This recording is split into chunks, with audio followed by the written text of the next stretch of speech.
time for the 49ers Rush podcast. And the same thing could be say for Dre Greenlaw, right? People were hardcore Dre Greenlaw or hardcore Azeez. Both are correct. They're both incredible. And if you like Azeez more than Dre, there's nothing wrong with that. They are completely different players, different body types, different strengths, different weaknesses.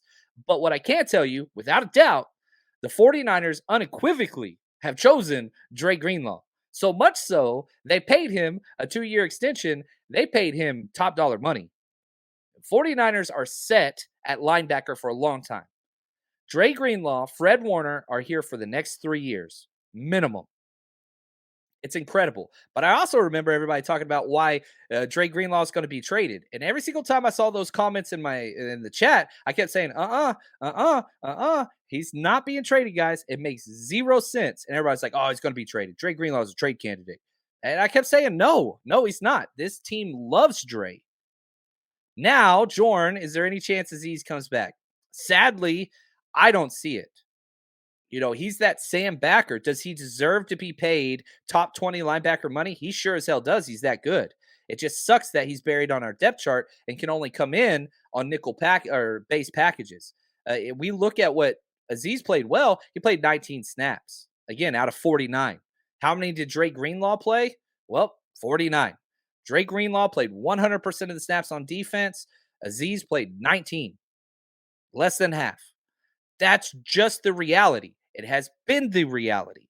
It has not changed. The 49ers have not wavered. When Dre was injured, Azeez took his spot.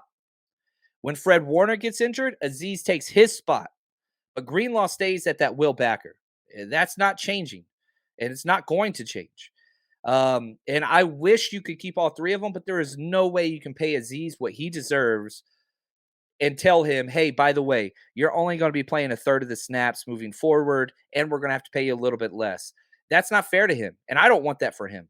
I want to see Azeez would be the starting number one linebacker on at least 10 teams in the NFL, at least, and he deserves that.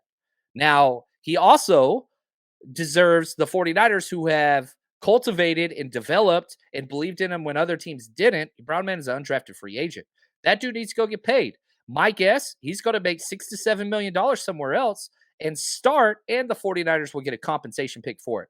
Who's the loser in that? Nobody. And Kelly, thank you. We still got a lot of studs on our practice squad. You remember Curtis Robinson we kept? He's on IR. Marcelino McCrary Ball, he's there as well. We're fine. 49ers are fine at linebacker. It is unbelievable. David says maybe we move Azeez before the deadline. I don't think you do, because what would you trade Azeez for? 6th? Maybe a 5th rounder? Or you keep Azeez. If somebody goes down, he steps in, linebacker stays on par, then he signs elsewhere, and then you get that 6th round compensation pick the following year. It's the way the 49ers are doing business. Now, if somebody wants to overpay and give you a 3rd or a 4, okay, now we're talking. But Azeez is a part of this team as much as anybody. Now, a snap count might be a lot lower than Dre's, and that's not a bad thing. But Azeez is a leader of this team. Azeez is a part of this team. And unless you can get something crazy, which off the ball linebackers, a lot of teams don't value. The Arizona Cardinals do way too much. But anyway, yeah, we're stashing Robinson, McCrary Ball, those two dudes. Oh, my gosh. Yeah, those guys are going to be fighting for that spot. There's no way. They want him to play out his final year. I agree. I like that. So maybe you get something and you can kind of figure that out.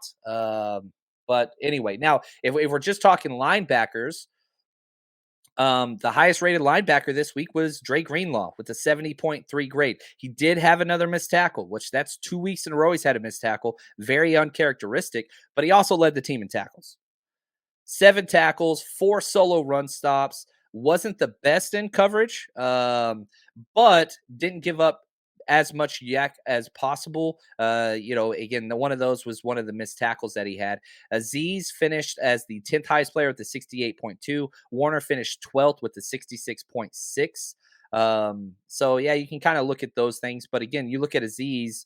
I mean, he played well. He had 2 assisted tackles and 19 snaps. Azeez was good. And one of my favorite drives of the game were Kinlaw and Armstead just clogged the middle 3 plays in a row. Azeez made the first play. Warner made the second play. Greenlaw made the third play, 3-and-out punt. And it was just like, oh my gosh, D'Amico Ryans is on the sidelines. That's how we draw it up, baby.